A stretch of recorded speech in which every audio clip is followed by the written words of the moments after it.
Dans cette vidéo, on va voir la molécule, donc la partie STE, donc les liaisons chimiques et la règle d'écriture et de nomenclature.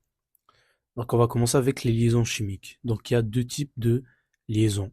Il y a la liaison ionique et il y a la liaison covalente. Il faut très bien faire la distinction entre les deux.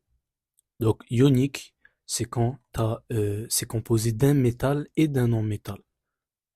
Donc métal plus non-métal. Comme par exemple le NaCl. Donc Na, c'est dans la partie des métaux. Donc si on regarde dans le tableau périodique, on a dit que à gauche de l'escalier ici, c'est des métaux, et à droite de l'escalier, c'est les non-métaux. Donc le Na, c'est un métal, et le Cl, c'est un non-métal. Donc ça, c'est ce qu'on appelle une liaison ionique. Maintenant, une liaison covalente, c'est deux non-métaux. Ok, donc c'est seulement des non-métaux, comme par exemple le Cl2. Donc Cl2 aussi, c'est une liaison entre deux atomes de Cl. Donc deux atomes de chlore qui sont deux non-métaux. Ou sinon H2O. H2O, donc c'est deux non-métaux. Et il y a plusieurs autres exemples. Maintenant, il y a comment les distinguer entre les deux. Et c'est très important. Une liaison ionique, c'est un transfert d'électrons. Ok, donc c'est un transfert. Par exemple, si on a un atome de aluminium avec des atomes de chlore. Ok, là je vais l'illustrer sous forme de notation de Lewis. Donc si vous vous rappelez, notation de Lewis, c'était avec les électrons de valence. Donc l'aluminium a trois électrons, électrons de valence, parce que si on regarde ici, l'aluminium est dans la troisième colonne. Ça veut dire qu'il a trois électrons de valence. Si on regarde le chiffre romain. Donc ça veut dire qu'il a trois. Et le Cl, ben, il en a 7. Donc un, 2, 3, 4, 5, 6, 7. 1, 2, 3, 4, 5, 6, 7. 1, 2, 3, 4, 5, 6, 7. Ok. Maintenant, on a dit que le but de n'importe quel atome, c'est de devenir stable. Ok. Comment devenir stable? Soit la première couche a deux électrons, soit sa deuxième ou et plus, deuxième, troisième ou quatrième couche, ben elle a 8 électrons. Et les électrons de valence, justement, c'est le nombre d'électrons situés dans la dernière couche. Donc ici, AlCl3. Ça, c'est AlCl3. Donc chlore, c'est un non-métal, et aluminium, c'est un métal. Donc c'est une liaison ionique. Maintenant, qu'est-ce qui va se passer pour qu'il soit stable? Pour que tout, le but en fait, c'est que toute la molécule, tous les atomes présents dans la molécule, ils soient stables. Donc ça veut dire quoi? Ça veut dire qu'il y a un atome, un électron de l'aluminium qui va être donné au chlore, cet atome, cet électron au chlore, et celui-là au chlore. Ça veut dire que ce chlore-là a 8 électrons de valence, donc il est stable, celui-là est stable, et celui-là est stable. Et l'aluminium aussi sera stable. Pourquoi? Parce que si on regarde l'aluminium, il a, euh, il a, donc le bord en a 5, l'aluminium en a 13. Désolé. Donc l'aluminium a 13 électrons. Ça veut dire que si on dessine les 13, donc 13 protons aussi, première couche il en a 2, deuxième couche 8 maximum, donc 1, 2, 3, 4, 5, 6, 7, 8. Là il lui reste encore 3 à placer. Donc 1, 2, 3.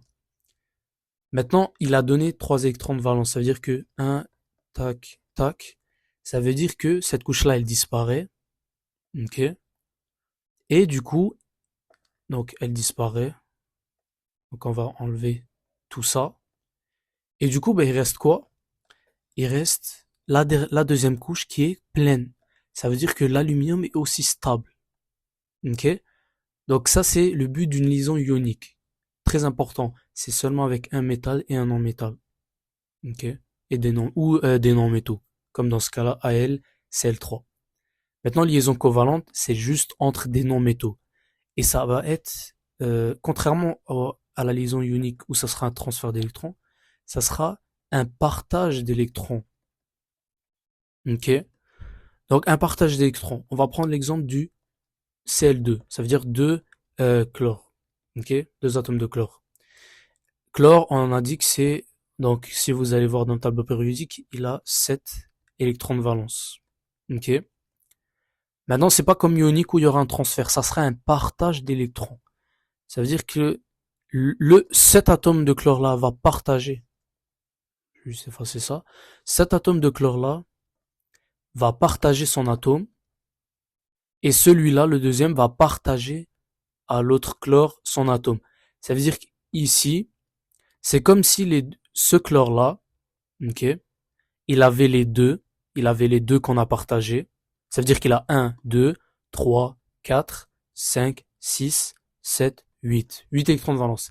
Et lui aussi, il a 1, 2, 3, 4, 5, 6, 7 et 8. Ça veut dire que les deux ici qu'ils ont mis, c'est un partage, c'est en commun. Les deux l'ont.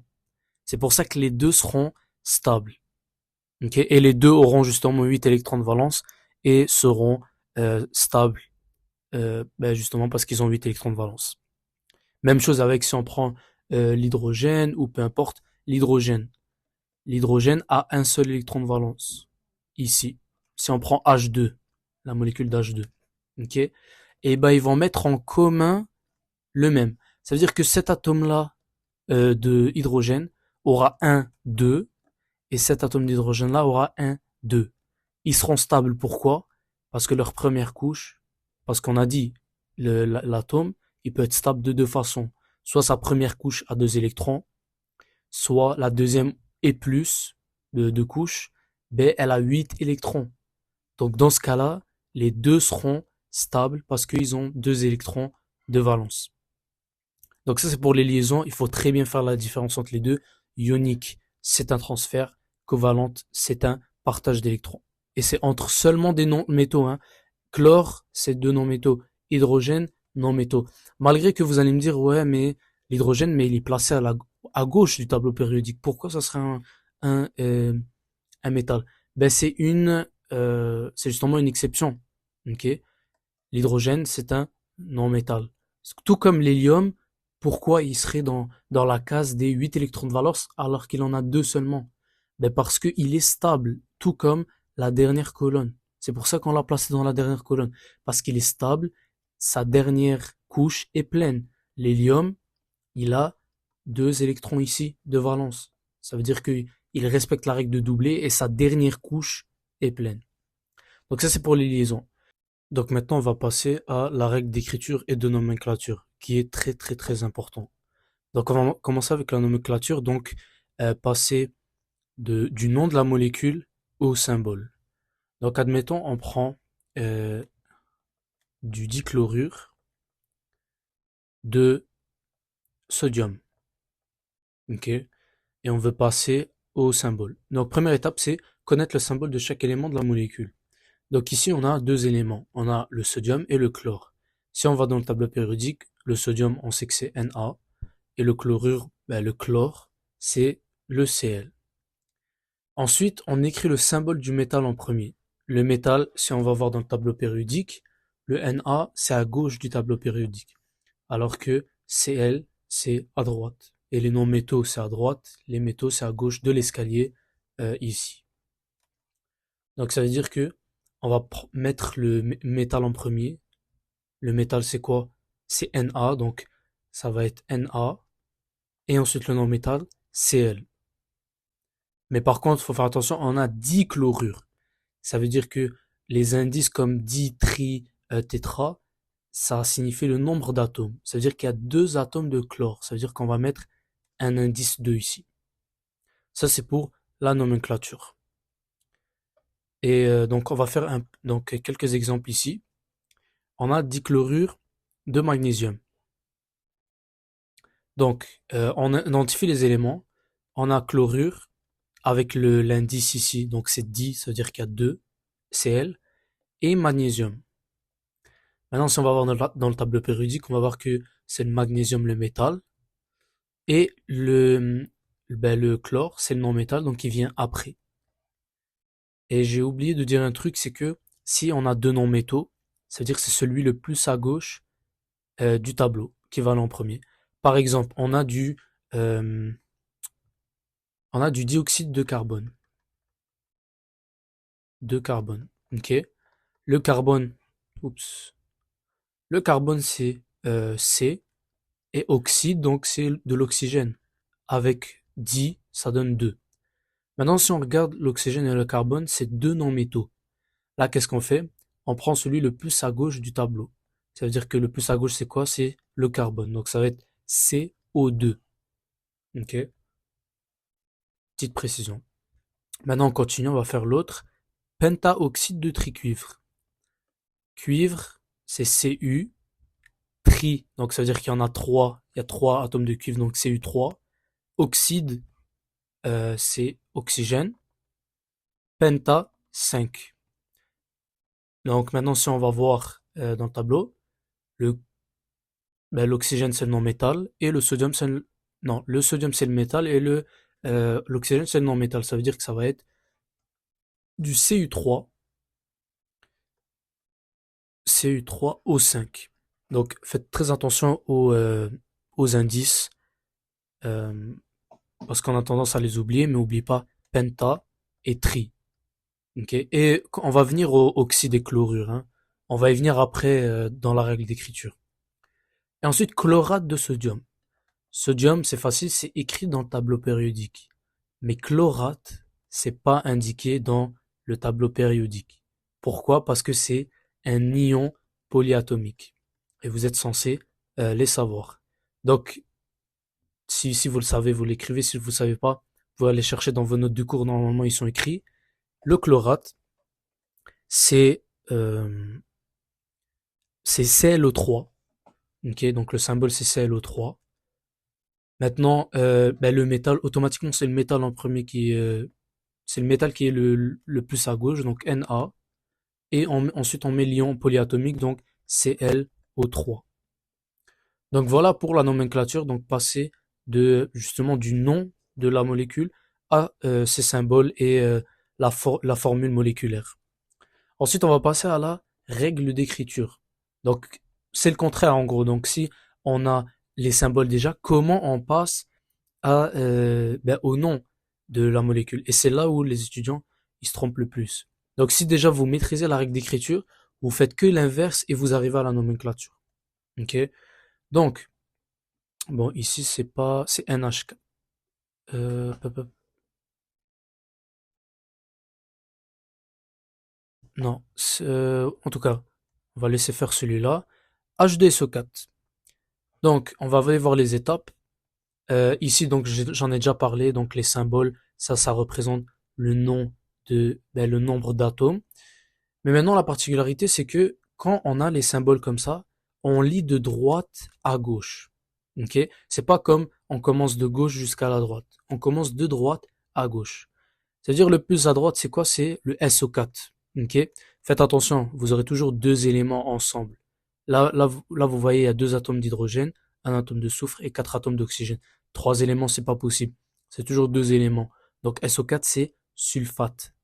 C'est du sulfate. Donc ça veut dire que le premier élément qu'on va écrire, c'est de droite à gauche. Donc le plus à droite, c'est le sulfate, le SO4. Donc on va venir écrire sulfate.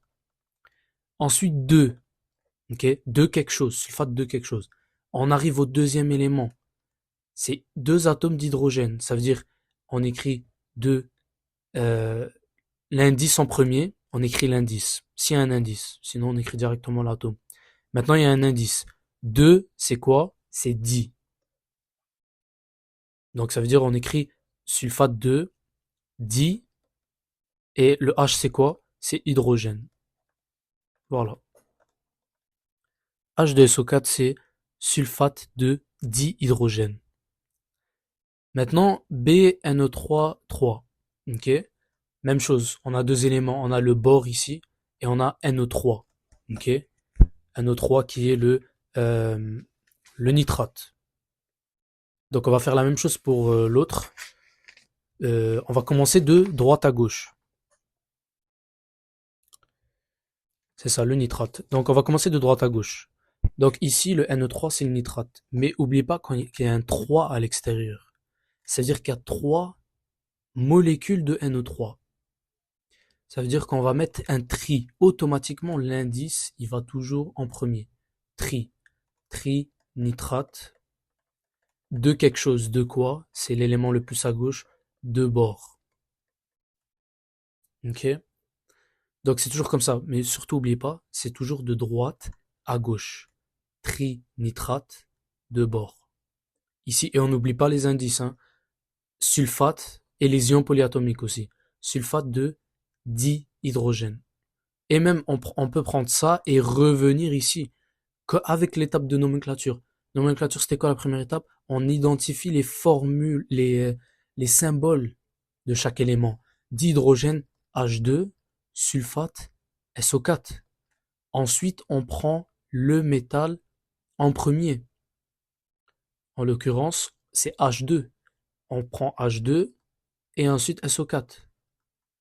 Même chose, nitrate de bore. On sait que bore c'est B, nitrate c'est NO3. La 99,9% des cas, en fait tout le temps, l'ion polyatomique, ça sera après. Ça sera à la fin. Donc le bore c'est métal, donc B, NO3. Voilà, donc vous pouvez aller passer de la formule des symboles au nom de la molécule très très facilement avec ces étapes-là.